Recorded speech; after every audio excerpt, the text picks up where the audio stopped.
ഈ കേസിന് 4-5 വക്കീലന്മാരെ വെച്ചിട്ടുണ്ട്. 5 വക്കീലായിട്ടും 10 കൊല്ലമായിട്ടും തീരാത്ത പെണ്ണുങ്ങൾ അവിടെ ആത്മഹത്യ ചെയ്യാൻ തയ്യാറായിരിക്കുമല്ലോ അവന് കോടതി വരുന്നവർ.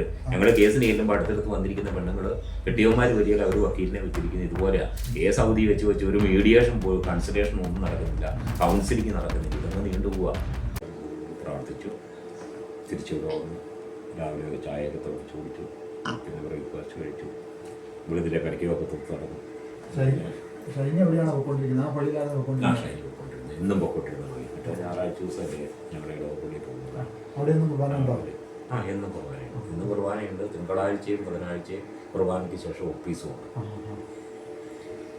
ഇപ്പോൾ കേസിനെ സംബന്ധിച്ച് കാര്യങ്ങൾ അറിയാൻ ആഗ്രഹം ഉണ്ടായിരുന്നു. കാരണം അത് ജനങ്ങൾ, കേരളത്തിലുള്ള ജനങ്ങളെല്ലാം ഈ ഒരു സംഭവം, ഈ ഷൈനിയുടെ ഈ ഒരു വിഷയം ഏറ്റെടുത്താക്കുവാണ്. സ്വന്തം കുടുംബത്തിലെ ഒരാളുടെ ആവശ്യമായിട്ട് ആ ഒരു പരിഗണനയിൽ ഉൾക്കൊണ്ടുകൊണ്ട് തന്നെ ഇതുപോലെ തന്നെ വിഷമം അനുഭവിക്കുന്ന 1000 ആൾക്കാരുണ്ട്. ഇതാണല്ലോ നിങ്ങൾ എല്ലായിടത്തും എത്തുമല്ലേ. അങ്ങോട്ട് പോകാനായിട്ട് അത് കാരണം ഇത്രയും സമയമില്ല. ഞങ്ങൾ ജസ്റ്റ് കാര്യങ്ങളൊന്നും ചോദിച്ചു പോകാം. ബിസിനസ് അല്ല, ഒരിക്കലും ബിസിനസ് അല്ല, ഞങ്ങൾ സർവീസ് ആണെന്ന് മാത്രമേ പറയാൻ പറ്റൂ. ബിസിനസ് ഉള്ള ആൾക്കാരുണ്ട്, റിപ്പോർട്ടർ പോലെയുള്ള ബിസിനസ് ഉള്ള ആൾക്കാരുണ്ട്. അത് പൈസ കൊടുക്കുന്ന ആൾക്കാർ സംസാരിക്കുന്ന പോലെ തന്നെ അവർ സംസാരിച്ച് ജനങ്ങളിലേക്ക് കൺവിൻസ് ചെയ്യും. പക്ഷെ നമ്മളങ്ങനെയല്ല. സത്യസന്ധമായ കാര്യങ്ങൾ നമ്മൾ ജനങ്ങൾക്ക് കൊടുത്താൽ മാത്രമാണ് ജനങ്ങളത് ഉൾക്കൊള്ളുള്ളൂ, അവർ സ്വീകരിക്കുകയുള്ളൂ. കാരണം നമ്മൾ എന്തെങ്കിലും നുണ പറഞ്ഞു, അല്ലെങ്കിൽ ചാനലിന് റീച്ച് കിട്ടാനായിട്ട് എന്തെങ്കിലും കിംബോന്തിയുടെ കാര്യങ്ങൾ പറഞ്ഞു, കുറച്ച് പെരുപ്പിച്ച് പറഞ്ഞു, നമ്മളെക്കാളും കൂടുതൽ അറിവുള്ള ആൾക്കാരാണ് നമ്മുടെ കേരളത്തിലുള്ളത്. ഇന്നല്ലെങ്കിൽ നാളെ ഒന്നെങ്കിൽ കമൻറ്റ് ബോക്സിൽ വന്ന് പറയാം അതുപോലെ അതല്ല ഇതാണ്, അല്ലെങ്കിൽ ഇതുപോലെ തന്നെ ഏതെങ്കിലും ഒരു ആൾക്കാരെ വിളിച്ചിട്ട് അതിൻ്റെ വൈറ്റ് കൊടുക്കും.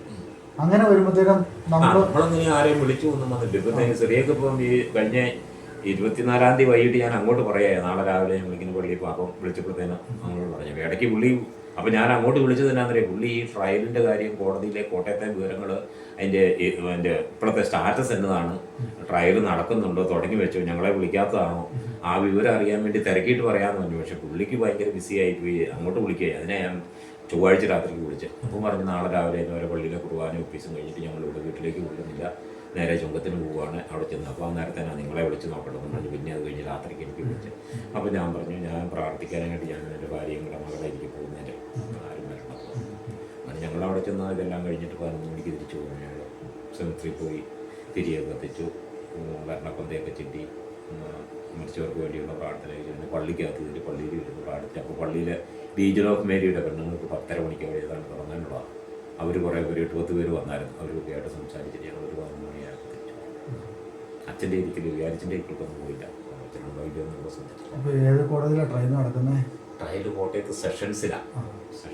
കോടതി മാത്രമേ അല്ല, അവിടെയാണ് നമ്മുടെ ആ സെഷൻസ് കോടതിയിലായിരുന്നല്ലോ ഇവന് ജാമ്യത്തിനുള്ളത് കേസ് നടന്നത് അവിടെയാണ്. നമ്മൾ ഇവിടുന്ന് ഇവന് ഈ ഏറ്റുമാനൂരിൽ നിന്നല്ലേ അന്ന് 14 ദിവസം റിമാൻഡ് ചെയ്ത് പോയെ. അപ്പോൾ അത് കഴിഞ്ഞിട്ട് വീണ്ടും അടുത്ത റിമാൻഡിൽ അടുത്ത ഇത് വരുമ്പോഴത്തേക്കിന് ഇവന് ജാമ്യം കിട്ടാതിരിക്കാൻ ഇവനകത്ത് കിടക്കാനാണ് ഞാൻ ജിതേഷ് എന്ന് പറഞ്ഞ കോട്ടയത്തുള്ള വക്കീലിനെ പോയി പൈസയും കൊടുത്തിട്ട് ആ ആളിനെ കോട്ടയത്ത് സെഷൻസിൽ വക്കീലിനെ ഞാൻ വെച്ചത് കൊണ്ടാണ് ഒരു റിമാൻഡ് കൂടി ഉണ്ടായത്. കാരണം ഇതിനുള്ള ആൾക്കാരോടെ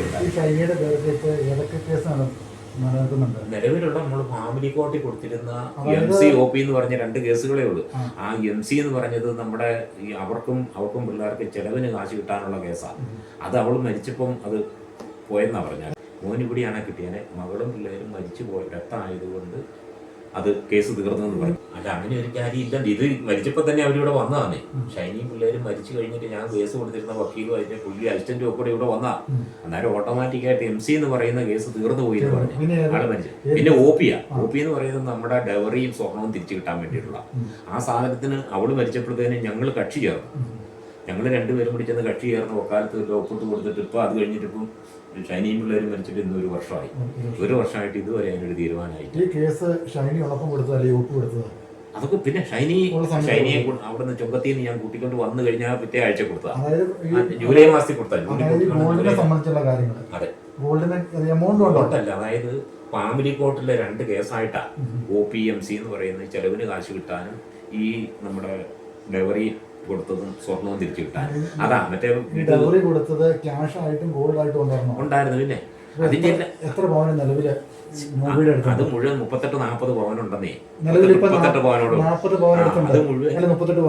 അത് മുഴുവനെ അത് മുഴുവൻ ഞാൻ ഈ അവളിതെല്ലാം കൂടെ അവിടെ എഴുതി കൊടുത്ത ഒരു ബുക്കുണ്ടല്ലോ, അവിടെ ഒരു 16 വർഷത്തെ ജീവചരിത്ര എല്ലാം കൂടെ അവിടുത്തെ എഴുതിയ ബുക്കുണ്ട്. അതൊക്കെ നമ്മൾ തെളിവ് കോടതിയിലാവില്ല. അത് ആദ്യം നമ്മുടെ ഈ വക്കീൽ എഴുതിച്ചതാണ്. അതിൽ നിന്ന് പുള്ളി ബ്രീഫ് ചെയ്തെടുത്തത് അത് കേസിനകത്ത് അവിടെയുണ്ട്. ഇപ്പോൾ കേസ് പോകുന്ന ട്രയലിൽ പോകുന്ന കേസ് ഷൈനിമോളെ അവിടുന്ന് അടിച്ചിറക്കിയ പ്രശ്നമുണ്ട്. നമ്മൾ അവിടെ ഇതിൽ കൊടുത്തില്ലേ, ഏതാ ഗാർഹിക പീഡനത്തിന് തൊടുപുഴ കോടതിയിലും തൊടുപുഴ പോലീസ് സ്റ്റേഷനിലും കൊടുത്ത് ആ കേസ് കൂടെ കൂട്ടിയായപ്പോൾ ട്രയലിൽ പോയിരിക്കുന്ന അതിൻ്റെ അറിവ്, അതിൻ്റെ കുറ്റപത്രം എല്ലാം കൂടെ പോയിരിക്കുന്നത് അങ്ങനെയാണ്. പിന്നെ പോയിട്ട് ഇത് ഫാമിലി കോർട്ടും അത് ഇതുമായിട്ട് ബന്ധമില്ല. ഫാമിലി കോർട്ട് ഇങ്ങനെ, ഫാമിലി കോർട്ട് പിന്നെ ഈ വക്കീലിന് പറയാം ഈ ഇത് പ്രതിയാണെന്ന് ഓടുന്നത്. അപ്പം ഇപ്പോൾ പുതിയ ഇത് പോയപ്പോൾ ഇവർ ഒബ്ജക്റ്റ് ചെയ്തിരിക്കുന്നത് എങ്ങനെയാണെന്ന് അറിയാം. അതായത് ക്രിസ്ത്യൻ പിന്തുടർത്താവകാശ പ്രകാരം ഒരു പെണ്ണിനെ നമ്മൾ കെട്ടിച്ചയച്ചാൽ പിന്നെ പെണ്ണിൻ്റെ വീട്ടുകാർക്ക് യാതൊരു അവകാശമില്ല. ക്രിസ്ത്യൻ പിന്തുടർച്ച അവകാശ പ്രകാരം നമ്മളൊരു പെണ്ണിനെ കെട്ടിച്ചു വിട്ടാൽ പിന്നെ പെണ്ണിൻ്റെ വീട്ടുകാർക്ക് അവരിൽ യാതൊരു അവകാശമില്ല. ഇപ്പം മകളും 2 പിള്ളേരും പോയെങ്കിലും ഞാൻ കൊടുത്ത ഡെവറിയും ഞാൻ കൊടുത്ത സ്വർണത്തിൻ്റെയൊക്കെ അവകാശികൾ ഇപ്പോഴും നോബിയും ആ ചെറുക്കനുമാണെന്നാണ് പറയുന്നത്. അത് പറഞ്ഞാണ് ഇവർ ഒബ്ജക്റ്റ് ചെയ്തത്, ഇവരുടെ വക്കീല്. ഇവരുടെ വക്കീൽ അത് പറഞ്ഞാണ് ഒബ്ജക്റ്റ് ചെയ്തിരിക്കുന്നത്. ആ ഒബ്ജക്ഷൻ അങ്ങനെ നിന്നിട്ട് ഇതിനായിട്ട് ഫോട്ടോ ആ ഒബ്ജക്ഷൻ അവർ കൊടുത്തിട്ട് തന്നെ ഇപ്പൊ മാസങ്ങളായി. അതിങ്ങനെ അവധിക്ക് തീർന്നു ഇപ്പൊ ഒരു കോർട്ട് ഓർഡർ പ്രദീപ് അന്ന് ഇവിടെ വന്നിരുന്നു ഓർക്കുന്നില്ല, അയാളോട് ബോർഡ് വിളിച്ച് അതിന്റെ പേര് അയാൾ പിന്നെ അയാൾ ആ പാട് ഒരു പ്രത്യേക രീതിയിലാണ് നിങ്ങളെ ഒട്ടും ഇഷ്ടപ്പെട്ടില്ല, നിങ്ങൾ സംസാരിച്ച് ഇഷ്ടപ്പെട്ടില്ല, എന്നോട് വഴക്ക് പറയുകയും ചെയ്തു. അത് കാര്യമില്ല, അങ്ങനെ വഴക്ക് പറഞ്ഞിട്ട് കാര്യമില്ല, ചോദിക്കാതിരിക്കാൻ പറ്റില്ല. എനിക്ക് അല്ല, അതുകൊണ്ട് അതെനിക്ക് ക്ഷീണം ചെയ്തു. ആ പുള്ളി പിന്നെ ഒരു തണുപ്പനായി പോയി. ആ അഡ്വക്കേറ്റ് തന്നെയാണ്, ഞാൻ അഡ്വക്കേറ്റ്. ഇപ്പൊ ആള് മരിച്ചു പോയാലും ഈ കേസ് തീരുക അതങ്ങനെ നടക്കുന്നു. ഇപ്പൊ ഞങ്ങൾ പൊക്കോണ്ടിരിക്കുന്ന എല്ലാവർക്കും ഇനി ഈ 16/3 അത് കോർട്ട് ഓർഡർ ആകുമായിരിക്കും. ആ കോർട്ട് ഓർഡർ എന്താ വരുന്ന അറിയത്തില്ല. അവർക്ക് അനുകൂലമായിട്ട് വന്നാലും നമുക്ക് അനുകൂലമായിട്ട് വന്നാലും ഹൈക്കോടതി പോകണം. അതിന്റെ ഭാഗം ഞാൻ പറഞ്ഞേ, നമ്മൾ കൊടുത്തില്ലേ, നമ്മുടെ പെണ്ണിന് കൊടുത്ത ഡൗറിയോ സ്വർണ്ണോ അല്ലെ പിള്ളേർക്ക് കൊടുത്തത്, പിള്ളേരുടെ മാമോദിസായിക്കും ഒക്കെ കൊടുത്തില്ലേ, അതെല്ലാം കൂടെ കൂടി 38 പോകാൻ തന്നെ. അപ്പൊ ഇതിന് അങ്ങോട്ട് കൊടുത്തതിൻ്റെ ഒന്നും നിലവിൽ ഈ ആ പിന്നെ കൊച്ചിനും ഇരിക്കുന്ന കൊച്ചും ഭർത്താവുമാണ് അതിന്റെ അവകാശി എന്ന് പറഞ്ഞ് അവര് ഒബ്ജക്റ്റ് ചെയ്തിരിക്കുന്നത്. ഞങ്ങൾക്ക് ഒരു അവകാശവും ഇല്ല.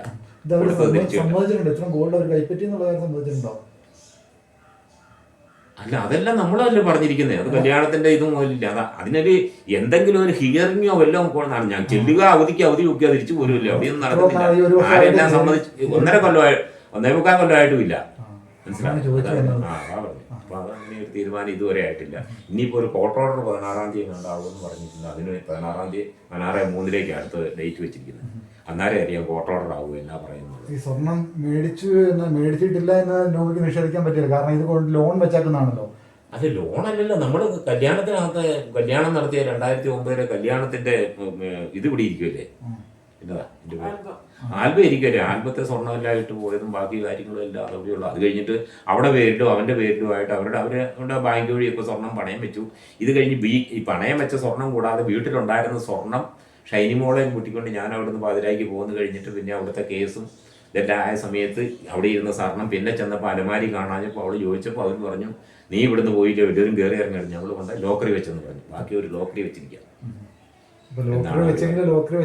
തെളിവുണ്ടല്ലോ. ലോക്കറി വെച്ചിരിക്കുന്നെന്ന് അവർ പറഞ്ഞല്ലോ. അവളോടാ പറഞ്ഞേ, എന്നോടല്ല പറഞ്ഞേ. അവള് മരിച്ചുപോയി. ലോക്കറിലാണ് വെച്ചിരിക്കുന്ന ബാക്കി കൊടുത്തത്. തെളിവെന്ന് പറയാൻ നമ്മൾ കൊടുത്തെന്നുള്ളതിന് ഉറപ്പുള്ളല്ലേ. അല്ലെങ്കിൽ ആ കല്യാണത്തിനകത്ത് ആൽബത്തിനകത്ത് നോക്കുമ്പോൾ അവിടെ ശരീരത്തിൽ കിടക്കുന്ന സ്വർണ്ണങ്ങളും കാര്യങ്ങളും എല്ലാം അതനുസരിച്ച് അവളെ എഴുതി കൊടുത്താന്നേ. അവിടെ ജീവിച്ചിരിക്കുമ്പോൾ വക്കീലിന് എഴുതി കൊടുത്ത് കടലാസ് വെച്ച് പുള്ളി അതെല്ലാം കൊടുത്തിരിക്കുന്നത്. ഇതിനോടടുക്ക് എനിക്ക് തോന്നുന്നു ഒരു 10 പ്രാവശ്യം പോയി കാണും. ഒരു മാസം അവധി അല്ലേ, 2 ആഴ്ച, ഈ അടുത്തതൊക്കെ ഒരാഴ്ചയൊക്കെ അവധി ഇട്ടേ, 1.5 മാസമൊക്കെ വിളിക്കുന്നത്. ഞങ്ങൾ പേര് വിളിക്കുന്നത് ഞങ്ങളവിടെ ഞങ്ങളുടെ പേര് വിളിക്കാറായില്ല. ഞങ്ങളെ കക്ഷി ഇതുവരെ ചേർത്തിട്ടില്ല. അവിടെ വിളിക്കുന്നത് ഷൈനിയും നോബിയെ വിളിക്കുന്നത്. എന്നാലും ഞങ്ങൾ രണ്ടും കയറി നിൽക്കുന്നു. പക്ഷെ കക്ഷി ചേർക്കുന്നതിന് അവർ ഒബ്ജക്ഷൻ കൊടുത്തതിന് തീരുമാനമായില്ലെന്നേ. നമ്മളെ കക്ഷി ചേർക്കണേ അവര് സമ്മതിക്കണം. നോബിയുടെ വക്കീൽ സമ്മതിക്കണം നമ്മളെ കക്ഷി ചേർക്കണമെങ്കിൽ. നമ്മുടെ കാര്യങ്ങൾ സത്യാവസ്ഥ കോടതി മുമ്പാകെ ജഡ്ജി മുമ്പാകെ അവതരിപ്പിച്ചു കഴിഞ്ഞാൽ കക്ഷി ചേർക്കാൻ ഈ IPC എത്തുന്നു എനിക്കറിയത്തില്ല. നിങ്ങൾ എന്നോട് അങ്ങനെ പറയാതെ. ഇല്ല, നിങ്ങളൊരു അഡ്വക്കേറ്റാണ്, നിങ്ങൾ ഇങ്ങനെ ചോദിക്കുകയില്ല. ഞാൻ പറഞ്ഞ് ഈ അവരല്ലേ തീരുമാനിക്കുന്നത്. അവിടെ ജഡ്ജി അവിടെ ഇരുന്ന് പറയുന്നത് പോലും നമുക്ക് മനസ്സിലായി. ജഡ്ജിയും വക്കീലുമായിട്ട് പറയുന്നത് എന്നാന്ന് പോലും മനസ്സിലാകിയാൽ അവർ പറയുന്ന ഡേറ്റ് പോലും നമുക്ക് ചിലപ്പോൾ നമ്മൾ ഇങ്ങേയറ്റത്ത് ആ വാദക്കല കയറി നിൽക്കുന്നത്. ഇതുപോലെ അതിനകത്ത് നിറഞ്ഞ് 10-50 വക്കീലന്മാരും അതിനടുത്തെ ആൾക്കാരും മജിസ്ട്രേറ്റും ഒക്കെ അവിടെ ഇരിക്കുന്നത്. അവർ തമ്മിൽ പറഞ്ഞ കാര്യം നമ്മൾ പിന്നെ ഇവരോട് ചോദിക്കണം. അടുത്ത ഡേറ്റ് എന്നാ വെച്ചിരിക്കുന്നത് വക്കീലാഫീസിൽ വിളിച്ചു ചോദിക്കണം, ഇല്ല ചെന്ന് ചോദിക്കണം, ആരും അറിയത്തില്ല. അപ്പോൾ പിന്നെ ഇവർ ഇത് ചെയ്യാൻ എന്നാന്നൊക്കെ നമുക്ക് ഇങ്ങനെ അറിയാനൊക്കെ. നമ്മളൊരു വക്കീലിന് കാശ് മുമ്പേ കൊണ്ട് അഡ്വാൻസ് കാശും കൊടുത്തിട്ട് വക്കീലിനെ ഒരു കാര്യം കൊണ്ട് ഏൽപ്പിച്ചതല്ലേ, അവരത് നടത്തിയെടുത്തു തരാനുള്ള ചുമതല അവർക്കുള്ളതല്ലേ. പക്ഷേ അഡ്വക്കേറ്റന്മാരെന്ന് പറഞ്ഞു കഴിഞ്ഞാൽ തുറന്നു പറയുക, അഡ്വക്കേറ്റന്മാരെന്ന് പറഞ്ഞു കഴിഞ്ഞാൽ കൈക്കൂലി ചോദിച്ച് മേടിക്കുന്ന ആൾക്കാരാണ്. അല്ല അത് ഇവിടെ അത് അവർക്ക് മേടിക്കാനുള്ള അവകാശമുണ്ട്. വേറെ ഒരു ഫീൽഡിലും പണം എന്ന് പറഞ്ഞ സംഭവം മേടിക്കാൻ അനുവാദമില്ല.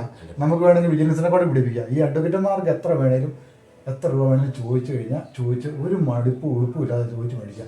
നമ്മൾ കൊടുക്കാനും നമ്മൾ സിജോ പറയുന്നതോട് ഞാൻ എതിർക്കും. സുപ്രീം കോടതി വരെ വക്കീലന്മാരില്ലേ, അവരുടെ പ്രൊഫഷൻ അവരാ തീരുമാനിക്കുന്നത്. അതായത് ഈ സർക്കാർ നിയോജിക്കുന്ന ജഡ്ജിമാരെ, മജിസ്ട്രേറ്റ്, സുപ്രീം കോടതി ജഡ്ജി, ഹൈക്കോടതി ജഡ്ജി, അല്ലെ മജിസ്ട്രേറ്റ്, അല്ലെങ്കിൽ അങ്ങനെയുള്ളവർക്ക് മാത്രമേ ശമ്പളം, സർക്കാരിൻ്റെ സേവകർ അവർ മാത്രമേ ഉള്ളൂ. ബാക്കി വക്കീലന്മാർ, സുപ്രീം കോടതി വരെയുള്ള വക്കീലന്മാർ പ്രൈവറ്റുകാരാ. നമ്മുടെ ഈ പ്രൈവറ്റ് ആശുപത്രിയിലെ ഡോക്ടർമാർ, വീട്ടിൽ ഇരുന്ന് ചികിത്സിക്കുന്ന ഡോക്ടർമാരെ, അവരുടെ കേസിന് അവരാ തീരുമാനിക്കുന്നതിൻ്റെ തുക എത്രയാണ്, അവരത് മേടിക്കുക. അതിനുള്ള റൈറ്റ് സർക്കാർ കൊടുത്തിട്ടുണ്ട്. മേടിക്കുന്ന ലിമിറ്റ് ഉണ്ടല്ലോ. അത് അങ്ങനെയാണ് ഇപ്പോഴും മെഡിക്കൽ കോളേജിൽ സർക്കാർ ജോലിയുള്ള ഡോക്ടർമാർ 400-500 പ്രൈവറ്റ് പ്രാക്ടീസ് വൈകുന്നേരം വീട്ടിൽ നോക്കുന്നതിന് ആർക്കെങ്കിലും വല്ലതും ചെയ്യുന്നുണ്ട്. അതൊക്കെ നിർത്തണം. ആര് നിർത്തി? നിങ്ങളൊക്കെ ഇങ്ങനെ നടന്നിട്ട് നിൽക്കാത്ത ഇപ്പോഴും നടക്കുന്നുണ്ട്. ഞങ്ങളൊക്കെ ശക്തമായിട്ട് കഴിഞ്ഞ ദിവസങ്ങളിലൊക്കെ വാർത്ത കിട്ടും. കാരണം ഈ പ്രൈവറ്റ് ആയിട്ട് ഗവൺമെന്റ് ഡോക്ടർമാർ പ്രൈവറ്റ് റൂം എടുത്തിട്ട് അതുപോലെ തന്നെ ഒരു നേഴ്സിനെയും ഒക്കെ വെച്ചിട്ട് ബോർഡും വെച്ച് ചികിത്സിക്കാൻ പറ്റിയില്ല. അവർക്ക് ജോലി ചെയ്യാൻ പറ്റുമെങ്കിൽ അവർക്ക് ഹോസ്പിറ്റൽ മാറി ജോലി ചെയ്താൽ മതി. പുറത്തുള്ള ആ ജോലിയും പ്രോഗ്രാമും വേണ്ട എന്നുള്ള നിർദ്ദേശത്തിലേക്ക് ഒരു വർഷത്തിനകം തീരുമാനമാകും. നോക്കൂ, നാട് നന്നാക്കാൻ നമ്മളെ കൊണ്ട് ഒരിക്കലും പറ്റിയാലും, നിങ്ങളെ കൊണ്ടും പറ്റിയാലും, എന്നെ കൊണ്ടും പറ്റിയാലും ചിന്തയാണ് നമ്മളെ കൊണ്ട് പറ്റിയെന്ന് ചിന്ത നമ്മൾ ശ്രമിക്കാനിട്ടാണ്. നിങ്ങൾ ഈ പറയുന്ന ഈ നാടിയ നമ്മളിപ്പോഴത്തെ കണ്ട ഈ വിശ്വാസവും ദൈവവും ഒക്കെ ഇല്ലേ, അച്ഛന്മാർ കാണിക്കുന്നതോ കന്യാസ്ത്രീമാർ കാണിക്കുന്നതോ സഭ കാണിക്കുന്നതോ ഒന്നും ശരിയല്ല. നമ്മൾ ആരെങ്കിലും എതിര് പറയുന്നുണ്ടോ? എല്ലാവർക്കും എല്ലാം അറിയാം. നമ്മളൊന്നും പറയുന്നില്ല, അന്ന് പോവുക. നമ്മൾ പള്ളിയിൽ പോകുന്നു, കുർബാന കാണുന്നു, നാക്ക് നീട്ടുന്നു, ഇങ്ങോട്ട് വരുന്നു, തൊട്ട് പള്ളിയിൽ നിന്ന് ഇറങ്ങുമ്പോഴേ അടുത്ത പാര ആർക്കട്ടാ പണിയുണ്ടെന്നും പറഞ്ഞു പോകുന്നു. എന്നും കുർബാന കാണുന്നു, എന്നും കുമ്പസാരിക്കുന്നു, എന്നും നാക്ക് നീട്ടുന്നു. അപ്പോൾ ഈ ലോകമുള്ള, അതായത് ജനാധിപത്യം എന്ന് പറഞ്ഞാൽ എന്നാന്ന് മനസ്സിലായത്? ജനാധിപത്യം എന്ന് പറയുന്നത് ഇപ്പോൾ പട്ടാളഭരണ, ഈ രാജഭരണം ഇപ്പോഴും നമ്മുടെ ഇന്ത്യയിലും ഈ ലോകത്തും നമ്മുടെ കേരളത്തിലും ഒക്കെ നടക്കുന്നത്. ഇത് ജനാധിപത്യം എന്ന് പറയുന്നത് അതായത് സർക്കാർ ജോലിക്കാരെ, വൻ മുതലാളിമാരെ, രാഷ്ട്രീയ നേതാക്കന്മാരെ, മതമേലധീശന്മാരെ, ഇവരെല്ലാവരും കൂടെ കൂടിയുള്ള അവരുടെ ആധിപത്യത്തിൽ കഴിയുന്ന കുറേ തെണ്ടികളായിട്ടുള്ള മനുഷ്യർ, നമ്മളെ പോലെയുള്ള അടിമകളായിട്ടുള്ള എന്തെങ്കിലും കിട്ടും, കിറ്റ് കിട്ടും, പെൻഷൻ കിട്ടും, അതൊക്കെ അവരുടെ കയ്യിൽ നിന്ന് പോക്കറ്റിൽ നിന്ന് വീട്ടിൽ നിന്ന് എടുത്ത് തരുന്ന പോലെ അത് മാത്രം അനുഭവിച്ച് ഇങ്ങനെ ആൾക്കാർ നിൽക്കുക. ആരെങ്കിലും ചക്കരപ്പറഞ്ഞ് കൈയിട്ടിട്ട് നാക്കെ നക്കാനായിട്ട് കൊടുത്താൽ സിജോയി ഒന്നും വേണ്ടിയാലും സിജി ഒന്നും വേണ്ടിയാലും ഞാനും ഒന്നും. ഈ ലോകമുള്ള ഒരു കാലം ഇതിനൊരു മാറ്റവും വരികയാലും ഇത് കൂടിക്കൊണ്ടേയിരിക്കുമല്ലോ. ഇപ്പോൾ കണ്ടില്ലേ ഈ ടെററിസം ഉണ്ടായത് എങ്ങനെയാണ്? ടെററിസം ഉണ്ടായത് നമ്മുടെ ഭരണകർത്താക്കൾ വർഷങ്ങളായിട്ട് ചെയ്തുകൊണ്ടിരിക്കുന്ന പോക്കൃത്തരം കണ്ടിട്ട് നിവൃത്തികേട് വന്നിട്ട് ടെററിസ്റ്റ് ഉണ്ടായത്. മനസ്സിലായോ? ഈ കമ്മ്യൂണിസ്റ്റുകാർ കഴിഞ്ഞിട്ട് ആ മാവോയിസ്റ്റ് ഉണ്ടായത്, റിബേൽ മറ്റേ അതിന് വേറൊരു പേരുണ്ട്. ഇവരെല്ലാം വന്നിപ്പോൾ ടെററിസ്റ്റ് IS പോലെയുള്ള ഭീകരർ വന്നിട്ടാണെന്നറിയാം. അതായത് കോടാനുകോടി രൂപ, സ്വിസ് ബാങ്കിലൊക്കെ കോടാനുകോടി രൂപ ഇവരെല്ലാം സമ്പാദിച്ച് നമ്മുടെ ഈ പാവപ്പെട്ടവൻ്റെ കാശ് കട്ടെടുത്ത് എല്ലാം കൂടെ കൊണ്ടിട്ടിരിക്കുന്നത്. അതുകൊണ്ട് പറ്റിയത്. എന്നിട്ട് അതിനാ ടെററിസം അങ്ങനെ അതായത് മടുത്തിട്ട് അതിലേക്ക് പോയവരെ നമ്മൾ കുറ്റം പറഞ്ഞിട്ട് കാര്യമില്ല. ഇതിൻ്റെ എല്ലാ കാരണക്കാരും ഇവിടെയാണ്. സഭയും സഭയുടെ മേലധ്യക്ഷന്മാരും നമ്മുടെ ഈ എല്ലാ സഭയിലും സീറോമല, അതായത് ഈ ഇന്ത്യ മഹാരാജ്യത്ത് മോദി ഈ ഇന്ത്യക്കുള്ള സ്വത്ത് കൂടുതലുണ്ട് സീറോമലബാർ സഭയ്ക്ക്. ഇന്ന് ഇന്ത്യയിൽ മനസ്സിലായി, ഇന്ത്യ മഹാരാജ്യത്തിനുള്ള സ്വത്തിൽ കൂടുതൽ സീറോമലബാർ സഭയ്ക്കുണ്ട്. ഇതെന്തിനാ സ്വത്ത്? ഈ മുതലല്ല എന്നതിനാണ്, ഈ മരിച്ചുപോയ ആത്മാക്കൾക്കെല്ലാം കഴിക്കാനാണ് ഇതെല്ലാം പടുത്തു കൂട്ടുന്നത്. അപ്പോൾ നമ്മൾ ഈ നാട്ടിൽ രക്ഷപ്പെടിയല്ല, ഒരിക്കലും രക്ഷപ്പെടിയല്ല. പിന്നെ എൻ്റെ മകള് അവിടെ മാനസിക ബുദ്ധിമുട്ടായിരുന്നു, അതായത് നമുക്കറിയത്തില്ല. അവിടെ ഉണ്ടായിരുന്നെങ്കിൽ അവരെന്നെ എഴുതി വെക്കുക, അല്ലെങ്കിൽ ഈ 3 പേരിൽ ഒരു കൊച്ചെങ്കിലും എന്തെങ്കിലും ഇവർ ആത്മഹത്യക്ക് ശ്രമിച്ചിട്ട് മരണപ്പെടാതെ എന്ന് വെച്ചിരുന്നത് അവളോടായിട്ട് ചോദിച്ചാൽ എൻ്റെ ഇത് അറിയാമായിരുന്നു. നമ്മളിപ്പോൾ ആരോടാ ചോദിക്കുന്നത്? ഡയറി അല്ലെന്ന് ഒരു ബുക്കേൽ അവളെ ഇവിടെ ഇരുന്നൊരു 40-39 പേജ് അവിടെ 16 വർഷത്തെ എഴുതിയ അതൊക്കെ ഇവിടുന്ന് പോലീസുകാർ എടുത്തോണ്ട് പോയി. അത് പോലീസ് സ്റ്റേഷനിൽ പോയി, അത് കോടതിയിലാണ്. അതുപോലെ ഇവിടെ പോണേ, അവൻ്റെ പോണേ, അതൊക്കെ അതിൻ്റെ ഫോറൻസിക് റിപ്പോർട്ടിൻ്റെ കോപ്പി എന്ന് ചോദിച്ചിട്ട് തന്നില്ല. അതൊക്കെ കോടതിയിൽ ഇട്ടുള്ളൂ. കോടതി സെഷൻസിലോട്ട് പോയില്ലേ, കുറ്റപത്രം എല്ലാം കൂടെ പോയില്ലേ, അവിടെ കാണുന്നില്ല. വന്നും നമ്മൾ ആരോടാ ചോദിക്കുന്നത്? നമുക്ക് ചോദിച്ചാൽ കിട്ടാനില്ലല്ലോ. ഫീസ് ഒന്നും വേണ്ട, വാദിക്കും പ്രതിക്കും ഫീസ് വേണ്ട. വക്കീലന്മാരാ കാശ് മേടിക്കുന്നത്, കോടതിക്ക് ഫീസ് ഒന്നും മേടിക്കുന്നില്ല. അത് കൊടുത്തു. അങ്ങനെ ചോദിച്ച എല്ലാ കൂട്ടം കിട്ടിയല്ലോ. അതിന് വേറെ കേസ് ട്രയൽ തുടങ്ങുമ്പോൾ ചോദിച്ചാൽ കിട്ടുമെന്നാണ് പറഞ്ഞത്. കുറ്റപത്രത്തിന്റെ ആ കേസ് എഴുതിയതിന്റെ വേറെ കോപ്പി എല്ലാം കൂടെ ക്ലാസ് കിട്ടി. അത്രയും നമ്മൾ ഒരു കാര്യങ്ങൾ ചോദിച്ച് മനസ്സിലാക്കാൻ ആഗ്രഹമുണ്ടെങ്കിൽ അത് അഡ്വക്കേറ്റിനോട് നമ്മൾ ചോദിച്ച് മനസ്സിലാക്കും. പക്ഷേ അഡ്വക്കേറ്റ് പറഞ്ഞു തരാൻ വൈമനസ്യം കാണിച്ചു കഴിഞ്ഞാൽ പിന്നെ അപ്പത്തിനോട് ഞാൻ എന്തെങ്കിലും ചോദിച്ചിട്ട് കാര്യമില്ല. ഞാൻ പറഞ്ഞില്ല, ഞാനും ഇവളും കൂടെ പോയി അത് ആ പുള്ളിയായിട്ട് പറയും. അത് കഴിഞ്ഞ് പുള്ളി പിന്നെ ഏതാ ഈ കുറ്റപത്രം കൊടുക്കുന്നത് അതിന് പൈസ വേണം. ഷൈനയുടെ ഫോണ് നിലവിൽ കോടതിയിലാണല്ലോ. അതെ, ഈ ഫോണിന് വേണമെങ്കിൽ അത് ഫോറൻസിക് റിപ്പോർട്ട് വന്നു കഴിഞ്ഞാൽ ഫോൺ തിരികെ തരേണ്ടതല്ലേ? ഈ ഇലക്ട്രോണിക് സാധനം എത്ര നാളിരിക്കും? 1 വർഷം കഴിഞ്ഞില്ല, 1 വർഷത്തിന് കഴിഞ്ഞ് കോടതി വെച്ച് കഴിഞ്ഞാൽ പിന്നെ ചുമ്മാ ഒരു പൊടിയായിട്ട് കിട്ടിയിട്ട് എന്തെങ്കിലും പുരാവസ്തു പോലെ നമുക്ക് കിട്ടിയിട്ട് കാര്യമുണ്ടോ? ആ ഫോൺ കിട്ടണം അപ്പത്തിന് ആഗ്രഹമില്ലേ? ഉണ്ടോ? പിന്നെ ഫോണല്ല, ആ ഫോണിൽ നിന്ന് കിട്ടിയ ഫോറൻസിക് റിപ്പോർട്ടിന്റെ കോപ്പി കിട്ടാൻ ഞാൻ ആവശ്യപ്പെട്ടതാ. അപേക്ഷയോട് കൂടി ആ ഫോണും വേണ്ട ഇവിടെ. പിന്നെ ആ ഫോണും വേണം. അപ്പൊ നമ്മുടെ അഡ്വക്കേറ്റിനോട് പറയണ ആ ഫോൺ എത്രയും പെട്ടെന്ന് പക്ഷെ അത് കേസ് കഴിയാതെ കിട്ടിയാൽ കേസ് കഴിയാതെ കിട്ടൂലോ. അതിന് അഫിഡവിറ്റ് കൊടുത്തിട്ട് കൃത്യമായിട്ടുള്ള ഡീറ്റെയിൽ കൊടുത്തു കഴിഞ്ഞാൽ ഫോൺ തിരികെ മേടിക്കാം. ഫോറൻസിക് റിപ്പോർട്ട് വന്നു കഴിഞ്ഞാൽ ഉറപ്പായിട്ട് ഫോൺ തിരികെ മേടിക്കാം. അത് എനിക്കറിയത്തില്ലെന്നേ. അത് നിങ്ങൾ വക്കീലാണെങ്കിൽ നിങ്ങൾ പറയുന്നത് ശരിയാ. ഞാൻ എന്റെ വക്കീലിനോട് ചോദിച്ചു പറഞ്ഞ് കേസ് തീരാതെ ഒന്നും കിട്ടിയില്ല. കുറ്റപത്രം ആകുന്നതിന് മുമ്പ് ഞാൻ സർക്കിളിനോടും ഒക്കെ ചോദിച്ചാ, അന്നേരം അതെല്ലാം കോടതിയിലാണ് കൊടുക്കുന്നത്. 10 വർഷം കഴിഞ്ഞാണ് ഫോൺ വിളിക്കുന്നിട്ട് കാര്യമുണ്ടോ? ഒരു കാര്യമില്ല, അത് പോകും, നശിച്ചു പോകും. നമ്മുടെ RTO ഓഫീസ് വഴി പോലീസ് സ്റ്റേഷന്റെ മുറ്റം വഴി പറമ്പിക്കുടിയൊക്കെ ആയിരക്കണക്കിന് കോടി രൂപയുടെ ഒന്നാന്തരം വാഹനങ്ങൾ കിടപ്പുണ്ട്. തിരിച്ചു വല്ലവരും മേടിച്ചോ? തിരിച്ചു നിങ്ങൾ പറഞ്ഞിട്ട് 1000 രൂപ ഫോണിന് കിട്ടിയെന്ന് പറഞ്ഞിട്ട് ഇതൊന്നും ഈ രാജ്യത്ത് നടക്കുകയല്ലെന്നേ. ഇത് അവരാ തീരുമാനിക്കുന്നത്. രാജ്യം പറഞ്ഞാൽ ഇവിടെ നടക്കുന്നു പറഞ്ഞില്ലേ? ഇവിടെ നിയമവും ഈ കോപ്പും ഒക്കെ പറച്ചിൽ മാത്രമേ ഉള്ളൂ. ബാക്കി കയ്യിൽക്കൊള്ളതിന്റെ കാര്യം നടക്കുന്ന എല്ലാ കാര്യങ്ങളും എല്ലാം നശിച്ചു പോവാണ്. ഗവൺമെന്റ് സംഭവങ്ങളെല്ലാം ഇതുപോലെ നശിച്ചു കിടക്കുകയാണ്. നമുക്ക് 4 കോടി രൂപയുടെ എത്ര നിങ്ങൾ കണ്ടിട്ടില്ലേ? നിങ്ങൾ ഇതിൽ ഇതുമായിട്ട് നടക്കുന്നില്ലേ? വീഡിയോ എടുത്തേ. തിരുവനന്തപുരം മുതൽ കാസർഗോഡ്, ഈ കേരളത്തിലെ മാത്രം നോക്കി. RTO ഓഫീസ്, കളക്ടറേറ്റിനകത്ത് എക്സൈസ് ഓഫീസിന്റെ വാതിക്കലും ഒക്കെ കിടക്കുന്ന വണ്ടികൾ കണ്ടിട്ടുണ്ടോ? അതൊക്കെ അവിടെ കിടക്കും. എന്ത് അത് മേടിക്കാത്തത്? നിങ്ങൾ പറഞ്ഞ പോലെ എന്നോട് നമ്മുടെ ഈ 10 കൊല്ലായത് കിടപ്പുണ്ട്. നല്ല ഭരണകർത്താക്കള് നാട് ഭരിച്ചു. നല്ല ഭരണകർത്താക്കൾ ആരും ഉള്ളേ? ദൈവം തമ്പുരാൻ വേണം. നമ്മള് നല്ല ആൾക്കാരെ ക്രൂശിച്ചില്ല, തല്ലിക്കൊന്നില്ലേ? നമ്മള് നല്ല ആൾക്കാരെ വോട്ട് ചെയ്ത് വിജയിപ്പിക്കാത്തതിലുള്ള കുഴപ്പമാണ്. നമ്മുടെ കയ്യിലെ തന്നെ തെറ്റാ. ആദ്യം നല്ലതാരാന്ന് എങ്ങനെ അറിയുന്നേ? ഞാൻ വോട്ട് ചെയ്യാറില്ല. ഞാൻ 10-30 വർഷമായിട്ട് വോട്ട് ചെയ്തിട്ടുണ്ട്. വോട്ട് ചെയ്യുകയും പിന്നെ വോട്ടില്ലാഞ്ഞിട്ട് ഈയിടെ SIR-നകത്തൊക്കെ വരാനായിട്ട് ഞങ്ങൾ പോയി ചേർത്തിട്ടുണ്ട്. അതിന്റെ വോട്ടർ സൈഡ് ഇട്ട് വന്നില്ല. അതിപ്പോ ഞാൻ പറഞ്ഞ എല്ലാവരും കള്ളന്മാരാന്നേ. മനസ്സിലായോ? നമുക്ക് ഞാൻ ചോദിക്കുന്ന ഇപ്പൊ കണ്ടോ, ഇവര് നമ്മളോട് ചോദിച്ചിട്ടാണോ? പഞ്ചായത്ത് ഇലക്ഷൻ അങ്ങോട്ട് കഴിഞ്ഞപ്പോഴേ 7000 രൂപ കുട്ടിക്ക് കിട്ടുന്ന മെമ്പർമാർക്ക് 10500 ആക്കി. പിന്നെ പ്രസിഡന്റ് വൈസ് പ്രസിഡന്റിന് നേരെ ഇരട്ടിയാക്കി. സ്റ്റാൻഡിംഗ് കമ്മിറ്റി ചെയർമാർക്ക് 75% കൂട്ടി. പൊതുജനത്തിനോട് ചോദിച്ചിട്ടാണ് കൂട്ടി. മന്ത്രിമാരുടെ കൂട്ടുന്നത് പൊതുജനത്തിനോട് ചോദിച്ചിട്ടാണ് കൂട്ടുന്നത്. ഈ ഉദ്യോഗസ്ഥന്മാർക്ക് മുഴുവൻ ഇടയ്ക്ക് കൂട്ടിക്കൊണ്ടിരിക്കുന്നത് ചോദിച്ചിട്ടാണ് കൂട്ടുന്നത്. അതൊന്നും നമ്മൾ തന്നെയൊന്നും ബാധ്യസ്ഥരല്ല. അത് അവിടെ അങ്ങനെ നടന്നോളൂ. നമ്മളിങ്ങനെ എന്തെങ്കിലും കിട്ടുന്ന മേടിച്ച് കഴിക്കുക, കിടക്കുക, ചാവുക, ചത്താലും ഒന്നും. ഇപ്പൊ കണ്ടില്ലേ ഈയിടെ ആ പിന്നെ സ്ത്രീയൊക്കെ പറഞ്ഞാൽ എന്താ വീണ ജോർജിൻ്റെ എന്തേറെ പേരുടെ കത്രികയിരിക്കുന്നു, എത്ര എണ്ണം മരിച്ചു, ഏതെല്ലാം ആശുപത്രി ഇടിഞ്ഞു വീണ് ചാകുന്നു. അതിലൊന്നും ഒരാളെ മരിച്ചു മതി, ചെറിയൊരു കേസ് അങ്ങാണ്ട് പറഞ്ഞെന്നാണ് അവർ പറയുന്നത്, മന്ത്രിമാർ പറയുന്നത്. എങ്ങാണ്ട് ഇത്രയും ജനയില്ല ഒരാളുടെ കാര്യം പറഞ്ഞതൊക്കെ. നിങ്ങൾ ഇവിടെ ഫാമിലി കോർട്ടിലെ കേസ് ഇങ്ങനെ നടക്കുന്നത് സെഷൻസിലോട്ട് കേസായിട്ടുണ്ട്. അവിടെ ട്രയൽ തുടങ്ങിയതായിട്ട് നമുക്ക് ഇതുവരെ ഒരു അറിവ് കിട്ടിയിട്ടില്ല. ഷൈനിയും പിള്ളേരും മരിക്കുന്നതിൻ്റെ തലേ വെള്ളിയാഴ്ചയും കൂടെ 8:30 ആയപ്പം ഈ എഡ്വിൻ വിളിച്ചിട്ട് ഞങ്ങൾ കഞ്ഞി കുടിച്ചുകൊണ്ടിരിക്കുകയും വിളിച്ചപ്പോൾ അവൻ്റെ മുഖം ഒന്ന് കണ്ടതാണ്. പിന്നെ പോയിട്ട് ഷൈനി പിള്ളേരും മരിച്ചിട്ട് നമ്മൾ ആ തിങ്കളാഴ്ച ഇവിടുന്ന് പിള്ളേരെ ഇവിടുന്ന് കൊടുത്തു വിടാൻ വേണ്ടി അവരപ്പനും കൂടെ വന്നപ്പോൾ കണ്ട. അതിനുശേഷം എഡ്വിനുമായിട്ട് ഞാൻ എഡ്വിനെ ഒന്ന് കണ്ടാൽ കൊള്ളാമെന്നുകൊണ്ട് കെട്ടിപ്പിടിച്ചാൽ പേര് ഒഴിവാക്കി പറഞ്ഞത്. കാരണം പേര് സ്കൂളിലൊക്കെ ഇനി നമ്മൾ ആ പേരിന് ജനങ്ങളിലേക്ക് കൊടുക്കാണ്ട് ആഗ്രഹിക്കുന്നില്ല. മോനെന്ന് പറഞ്ഞാൽ മതി. അല്ല അതിപ്പോൾ അവന് പേരുണ്ടല്ലോ, ബാക്കിയുള്ളവരുടെ എല്ലാം പേര് കിടക്കുന്നില്ല. അവൻ്റെ പേര് സർട്ടിഫിക്കറ്റിനകത്തൊക്കെ. അപ്പം ഞാൻ പറഞ്ഞാൽ അവനെ ഒന്ന് കണ്ടാക്കൊള്ളാമെന്നുണ്ട്. ഞങ്ങൾക്ക് 2 പേർക്കും അവനെ ഒന്ന് കെട്ടിപ്പിടിച്ചു ഞങ്ങൾ ഇവിടെ അവനെ ഒന്ന് വരുത്തിയ. പക്ഷേ അവൻ വിളിക്കുന്നില്ല. ഞങ്ങൾക്ക് അങ്ങോട്ട് വിളിക്കാനായിട്ടൊരു ഭയമാണ്. കാരണം അവരുടെ കയ്യിലിരിക്കുന്നു, അവരുടെ വക്കീലിരിക്കുന്നു. അച്ഛൻ വക്കീൽ ഓസ്ട്രേലിയയിൽ നിന്ന് ഇവിടെ വന്ന് ഇതിരിയെല്ലാം പിന്നെ ഒളിച്ച് നടന്നു, അല്ലെങ്കിൽ നടന്ന് വീണ്ടും തിരിച്ചു പോയെന്ന് പറയുന്നു.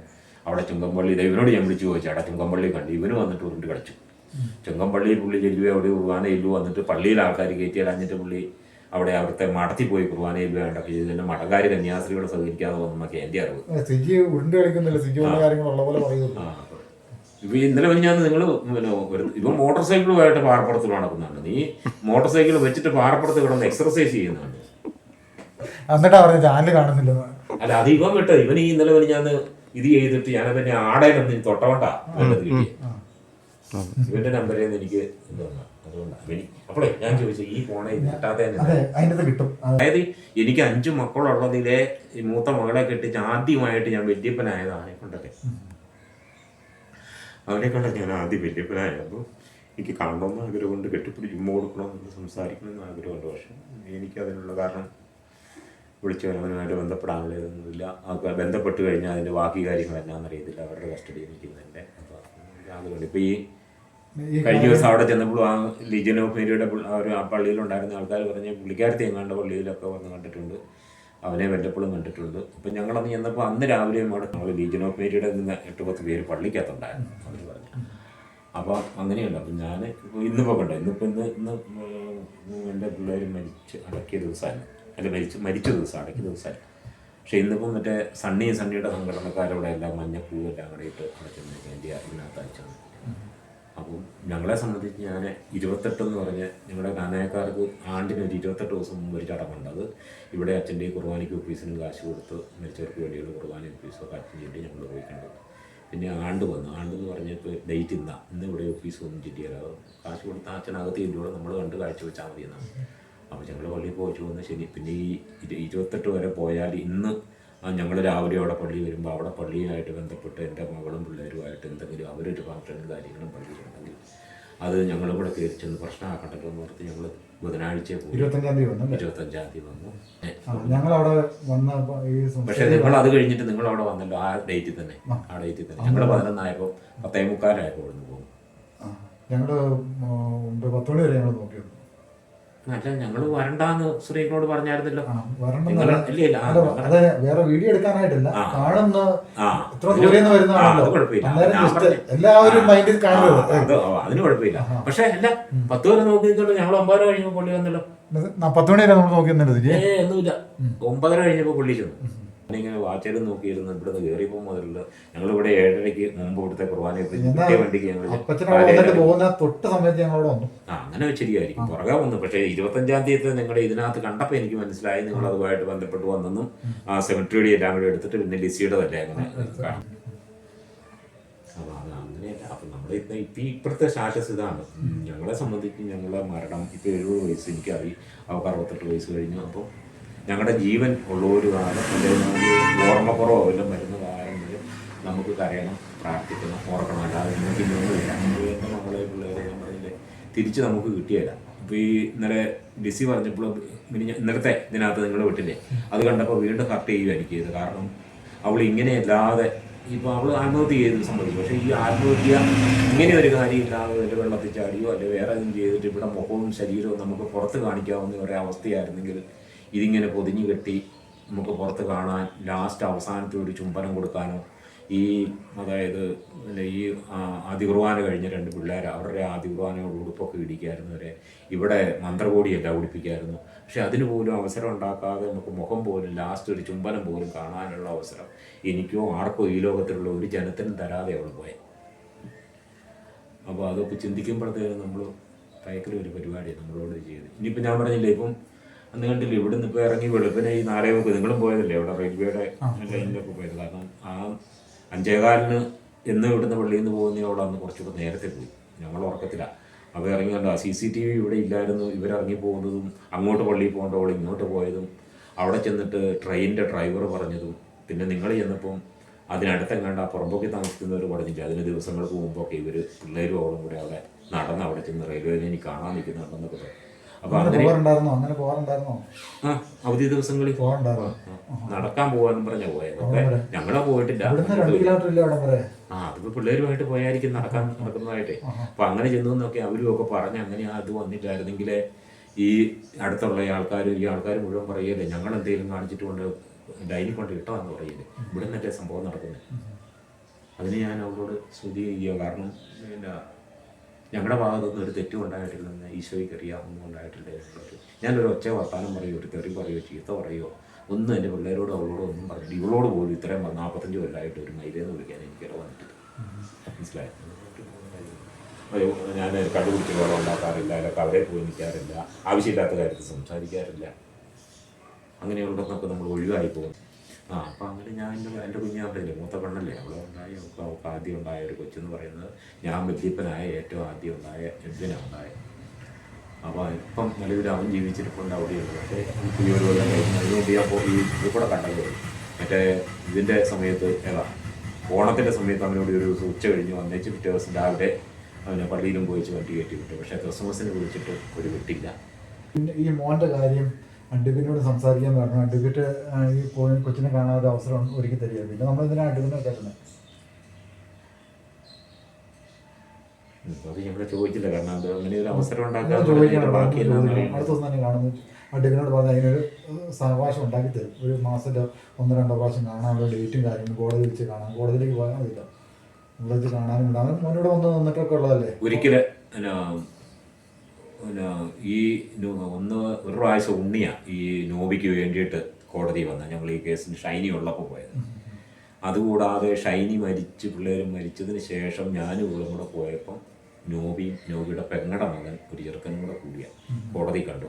അവൻ അങ്ങേയറ്റത്ത് നിൽക്കുന്നു, ഞങ്ങൾ ഇങ്ങേയറ്റത്ത് നിൽക്കുന്നു. ഇവിടെ വിളിക്കുന്നു, ഞങ്ങൾ അവൻ്റെ കണ്ടു എന്നുള്ളതല്ലാതെ അല്ലാതെ എഡ്വിനെ എൻ്റെ മകളുടെ മുഖത്തെ പോലെ അതിന് ശേഷം കണ്ടിട്ടില്ല. അതിന് മുമ്പ് പോണിക്കൂടി ഉള്ളത് ഇപ്പം അതിന് മുമ്പത്തെ ഇതിന് ഓണത്തിനാണ് അതിനെ കാണുന്നത്.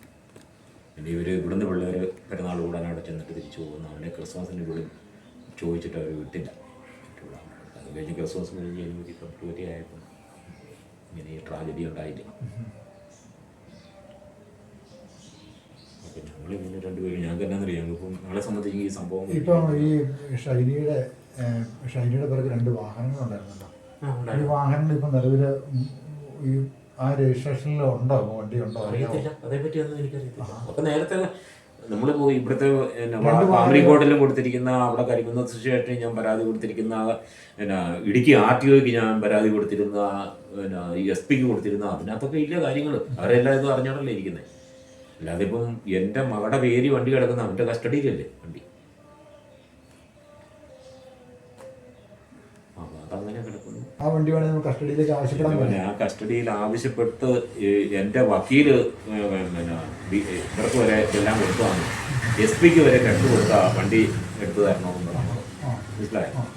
അതൊക്കെ കഴിഞ്ഞ് കഴിഞ്ഞപ്പോഴാണ് പിന്നെ ഈ മരണം സംഭവിക്കുന്നത്.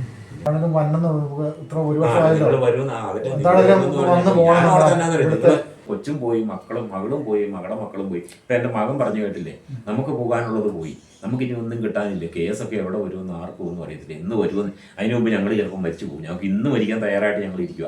എൻ്റെ മകൾ കാണിച്ച പോലെ ഞങ്ങൾ കാണിക്കുകയില്ല, പക്ഷെ തമ്പുരാൻ വിളിക്കുന്ന സമയത്ത് പോകും. അതുവരെ നിൽക്കണ്ടേ. ഓക്കേട്ടാ സുജി. Okay okay. ആ ഭാഗത്തൊന്നും കാണാറില്ല. നോബി അവിടെ ഇല്ലേ? ആ ഇടയ്ക്കിടയ്ക്ക് അതിലെ പോകുന്നുണ്ട്. സ്കൂളിൽ പോയിട്ട് വരുന്നില്ലേ? അവിടെ കാണുന്നില്ല. നീ ഉടനെ ഹോസ്റ്റലിലാണോ? ഒന്നും അറിയില്ല. ആരോട് തിരക്കാനാ? കോടതി പോകുമ്പോൾ ഷൈനിയുടെ അവസ്ഥ കൂടെ പോകുന്നുണ്ട്. ഉണ്ടെങ്കിൽ ഞങ്ങളുടെ ചാനലിന് നമ്പർ കൊടുക്കുക. എന്തെങ്കിലും കാര്യങ്ങളുണ്ട് ഇതുപോലെ ചാനലിലൂടെ പറഞ്ഞു കഴിഞ്ഞപ്പോൾ ഒരു പരിധി വരെ ഇതിനൊക്കെ തീരുമാനങ്ങളുണ്ടാവും. ഞാനിപ്പോ ഈ 16-ാം തീയതി അങ്ങനെയുള്ള ബുദ്ധിമുട്ടാണ്. അന്ന് അവിടെ വെച്ച് ആരെങ്കിലും പരിചയപ്പെട്ടാലേ ഇതുപോലെ വിഷമിക്കണ ഒരുപാട് ആൾക്കാരുണ്ട്. ഒത്തിരി ചാനലുകാരുണ്ട്. ഏതെങ്കിലും ചാനൽ നല്ല ചാനലുകാരോട് പറഞ്ഞാൽ ഈ കാര്യങ്ങളൊക്കെ കോടതിയിൽ കേസ് കാര്യങ്ങളൊക്കെ പോയിട്ട് വലിയ തീരുമാനങ്ങളൊന്നും ആയില്ല. ചുമ്മാ പൈസ മുടക്കി നടക്കാന്ന് മാത്രമേ. ഈ 8 കൊല്ലം 10 കൊല്ലം 15 കൊല്ലം ആള് തീർന്നു പോകാൻ വേണ്ടിട്ട് വെയിറ്റ് ചെയ്ത് നിൽക്കുക. ഇപ്പൊ ഞങ്ങള് ഒരു കോൾ വിളിച്ചോണ്ടിരിക്കുകയാണ്. സ്വന്തം അപ്പൻ സ്വന്തം മോനിട്ട്, അതായത് 3 പിള്ളേരുള്ള ഒരു അപ്പനാണ്. ആ അപ്പനെ ഈ തള്ളേനെയും ഈ 3 പിള്ളേരെ ഉപയോഗിച്ചിട്ട് വേറൊരു സ്ത്രീയായിട്ട് രജിസ്റ്റർ ചെയ്യാതെ, രാമപുരത്തില്ല, ഇവിടെ കുറവലങ്ങാട് സ്ത്രീയോട് സംസാരിച്ചായിരുന്നു. അപ്പം കൊച്ച് തന്തനെ കാണാൻ ചെന്നപ്പം ഹെൽമെറ്റ് വെച്ചവൻ്റെ തലക്കിട്ട് അടിച്ച് ഗുരുതരാവസ്ഥയിൽ ഞങ്ങൾ അങ്ങോട്ട് പോവാ. ഞങ്ങളോട് അറിഞ്ഞിരിക്കുന്നുണ്ട്, സത്യാവസ്ഥ അറിഞ്ഞു.